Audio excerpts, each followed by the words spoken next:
Kapampangan, pero hindi ako magaling magkapampangan.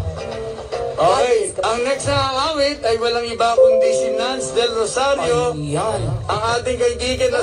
Oy, alam niyo bang singer siya dati ng Inner Voices? Galing kaya niyan. Kasama sila Boying Bergado. Yes. Ang galing nito. Salamat, boss. Tira. Tsaka ito ang pinakamabait na singer na lalaki na nakita ko sa talang mundo ko, sa talang buhay ko. Sandali. Bakit pag tayong dalawa magkasama, sabi mo ako? Ha? Sabi mo pag tayo lang nandito Paglabas ko mamaya, sir, ikaw na ulit. Okay. Eh, ang ibig sabihin, pag nakita mo naman ang tayo nito, mga ano to, Hanggang kalahati lang ako ni Nance. Hanggang bewa. 5'11"? Tignan mo. 5'11" po si Nance Del Rosario. Pag tayo rito sa stage, iba dating eh. Kitang-kita na agad. Nakamaong, tapos, naku, ang ganda ng katawan. Pero walang pinapansin na babae. Lalaki ang gusto. Lalaki ang gusto. Ano ba? Hindi, talagang wala siya pinapansin. Lahat ng babae na nakikinig, nanonood sa kanya, gustong-gusto siya. Pero wala siya pinapansin. Hindi naman po. Minsan nagdududa na ako. Ayun nga. Bakit? Mga 70 years old din above yata. Hindi naman. Ano ba? Married na. Married. Hindi. Nung binata ko, okay lang naman. Batiin mo naman. Yeah, I would like to greet my wife, Joy. Hi, Joy! Hi, Joy. My daughter, Pamela Beyonce, and my son, Brandon Troy. Ay, Di ba? ganda ng mga pangalan. Meron karitista, tapos may singer. Brandon. Brandon. Brandon merong yan eh. Beyonce. Singer Beyonce. Yes. Pamela Anderson. Oo, di ba? Okay, pakantayin natin ang macho-macho. Walang iba kundi ang... Nagdududa na rin ako sa iyo Kuya Richard eh. Ha? Mga description mo macho-macho. Wala eh. Minsan, sa pangangailangan.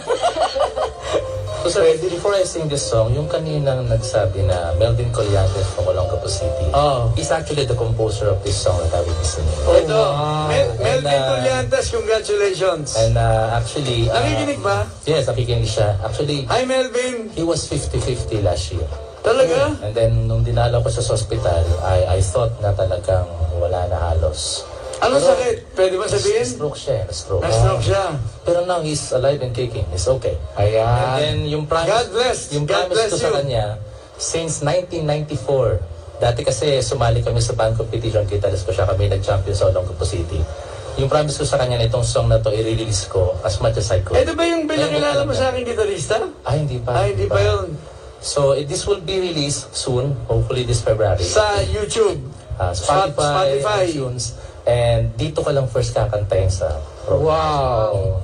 Pag sinabi mong sinulat ni Melvin yan, tono at lyrics. Tono at lyrics. Ako po mga kanta lang. Anong lang? Ano lang. Huwag mong niyalang. Huwag mo niyalang ang pagkanta, no?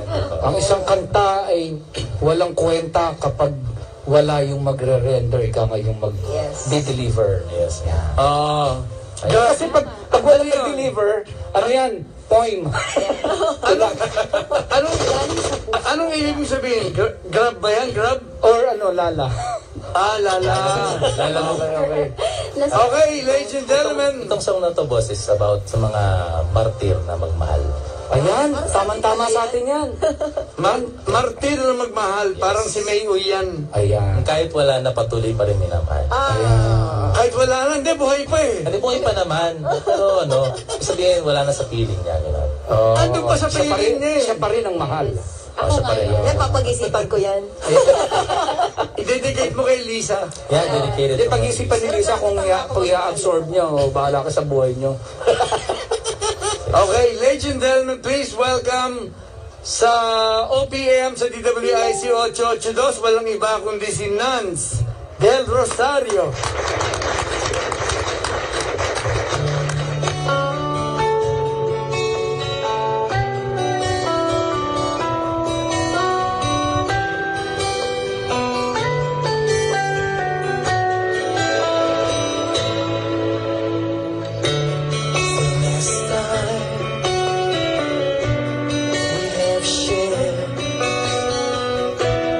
Our own crazy situation.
Pati boses mo, bagay na bagay. Ah. Nag-arrange po niyan si Mr. Ray Magtoto ng 70s Super. Ah, siya nag-arrange si Ray. Ray Magtoto. Hi, Ray Magtoto. Thank you po kay boss. Oh. Pangkasalan.